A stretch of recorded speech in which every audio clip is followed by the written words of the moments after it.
In this video, we're going to be having a look at some of the potential horrors that can lurk beneath the front scuttle panels on one of these Mercedes R107s. We're going to be giving you some tips on how to fit rear shock absorbers, and finally, for the first time since I've owned this car, finishing off the iconic front grille on this Mercedes.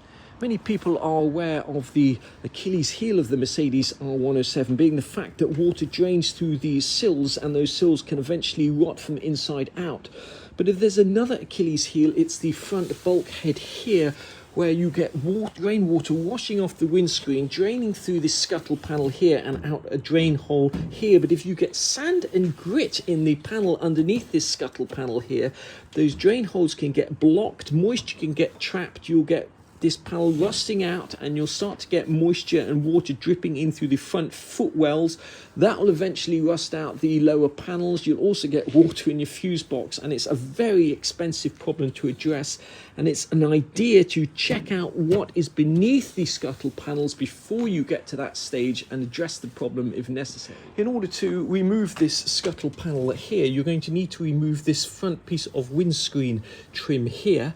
And to do that, you're going to need to unclip this corner piece here, and this should just be held in place by a series of clips. Now, sometimes you can get these scuttle panels out without taking the trim off. It's worth trying that first. Here on our parts car, you can see what's left of one of those trim clips, and you can see how they are attached. They would be screwed to the car, and then the windscreen would sit on top of the clip, and all you would see is just these two little teeth here. If you're lucky, your clips will still be intact. We've got half a clip there, we've got a complete clip there, and after that all the clips are missing, so it will be fun trying to get our windscreen trim piece back on. Ideally, to replace those trim clips, you need to take the windscreen out, which is quite a job because you have to take all of these pieces of trim out and rebond the whole thing. These front scuttle panels here are riveted on at the factory, and a good way to tell if your car's original had any work done is to see if those original rivets still exist. If your car's been painted like this car, you've got a couple of options. You can either rivet them back on, but if you don't happen to have the rivets the right size or a rivet gun, you can also use some large fill pan machine screws in those holes. These ones here are M6 13mm long M6 screws with a washer. Now, if you have got your scuttle panels off, just before you rush to put them on, my advice would be to get in there and thoroughly clean out any dirt and grit, and preferably paint the whole of the inside of that with rust encapsulator. I'm just going to stick a camera down here so you can get a better idea of what the inside looks like. Now, bearing in mind that this car has been painted, so it's in significantly better condition than many other cars that you'll see. You can see that if you leave things like that, you leave all this grit in there, all of this here, and you leave those rusty bits like that, especially if your car is going to live outside, then what will happen is this will all start to rust away. If you slide your hand down this way, just about there, you'll be able to feel the drainage hole. And if that drainage hole is blocked up, that's where your problems will begin. So pour some water down there, and you should see it drain underneath the car. Let's see what happens when we pour water down here.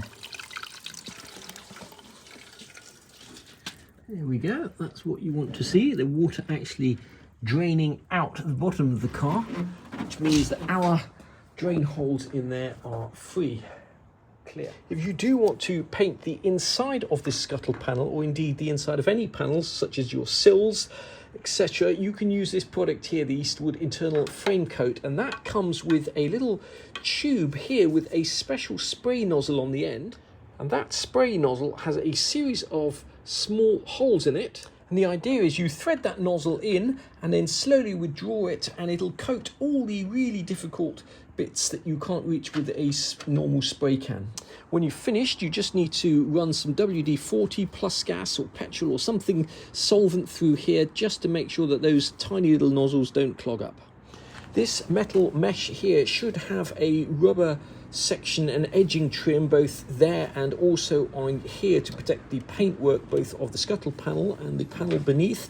If yours doesn't have that, or it's disintegrated, you can go out and buy yourself a section, a U-section like that, and just fit it and cut it to length. This will just sit on, it's fitted with the bonnet down. I noticed that this one here is actually slightly bent on this corner here, so we're going to have to try and bend that without cracking the paint. Just arrived in the post is some Monroe shock absorbers, which will be fitting to our Red 280 SL. I noticed the first time I drove that car, terrible knocking, and it transpires that none of the hardware was actually attached or came with the car. We've got these from AutoDoc, and that was the best price I could find for some good quality shock absorbers. I've mentioned this before, and I'm sure I'll mention it again. When jacking the car up, you need to be very, very wary about trusting the jacking points on these old SLs because they're normally rusted out. What we do is we use a block with a cutout to fit around the seam, and then a jack stand to go under the rear engine mount. If you're fitting these shocks and you don't have the luxury of a garage, it's really important that when you jack the car up high, you remember to support the wheel, because if you don't, what will happen is you will end up pulling this hose and breaking it. These shock absorber fittings at the bottom here are slightly angled, so make sure you get the angle the right way in. The shock absorber slopes back slightly like that. Put something on the ground here so you don't end up scratching the bottom of the shock absorber, and then you should be able to poke this through until you find the hole up there. So you can just use a jack to support the shock once you've poked it through, and then just loosely attach it at the top to stop it falling back through. Just remember to put the plate in, because that nut actually fits through the hole, as I found out the first time I did it. It's a good idea to either replace the hardware or clean it up before you put it on. Now, these should either have thread lock on and blue thread lock, or they should have a split washer. I noticed on this car that actually one side has got a normal washer and one side has got a split washer. So we will go along to Accu and get some proper split washers for these, but meanwhile we will clean these up. We'll just put a little dab of grease on the bolts, not on the threads but on the bolts there to stop them rusting. You could also paint those. You could obviously buy new bolts, or you could just dip them in engine oil as well.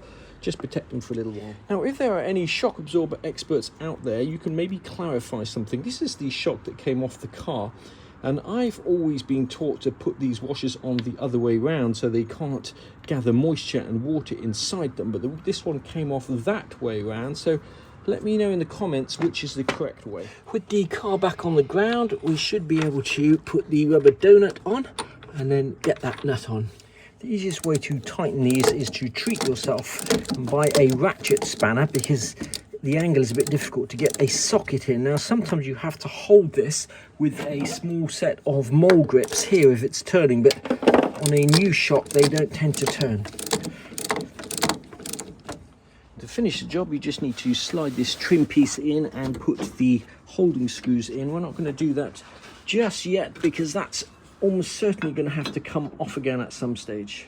Just arrived in the post is a couple of these grills, which are in really good condition, that one of our viewers actually sent me. So for the first time since I've had that car, we'll be able to get this looking like a proper Mercedes, at least from the front. As is often the case, these screws end up getting rusted in the fittings, and when you take the screws out, the fittings come out with it.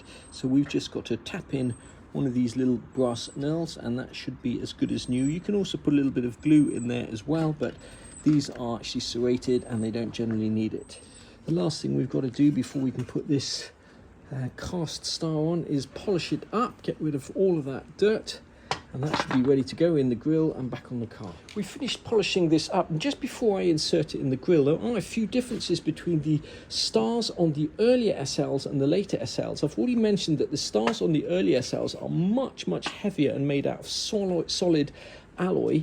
On the later SLs, they tend to be made out of plastic like that, and you'll see that most of the second-hand ones are dented because when people are parking or driving up against the wall, they tend to touch that star on things, whereas on the early ones, these stars are far more robust. The other difference is that the two screws that keep the later SL stars in tend to be self-tapping screws like that, whereas on the earlier SLs, those should be M5 machine screws. So we've actually had to re-tap these threads because somebody in the past has obviously tried to ram a self-tapping screw in there and ruined the threads.